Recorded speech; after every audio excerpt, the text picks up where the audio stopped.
ত্রয়োদশ জাতীয় সংসদ নির্বাচনে নির্বাচিত সংসদ সদস্যদের গেজেট প্রকাশ করেছে নির্বাচন কমিশন। শুক্রবার রাতে নির্বাচন কমিশনের জ্যেষ্ঠ সচিব আক্তার আহমেদ এই গেজেট জারি করেন। গেজেটে প্রকাশ করা হয়েছে নির্বাচিত সংসদ সদস্যদের নাম, পিতা বা স্বামীর নাম, মাতার নাম এবং ঠিকানা। এর মধ্য দিয়ে নতুন সংসদের আনুষ্ঠানিক কার্যক্রম শুরু হওয়ার পথ উন্মুক্ত হল।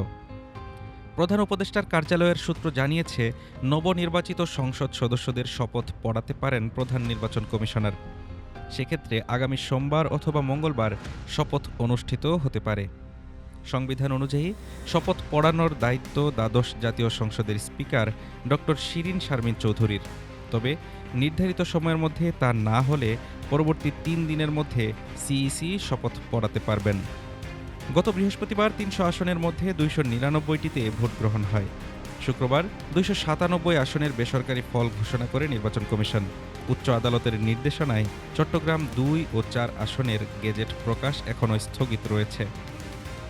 ঘোষিত ফল অনুযায়ী ২৯৭ আসনের মধ্যে বিএনপি জয় পেয়েছে ২০৯টিতে।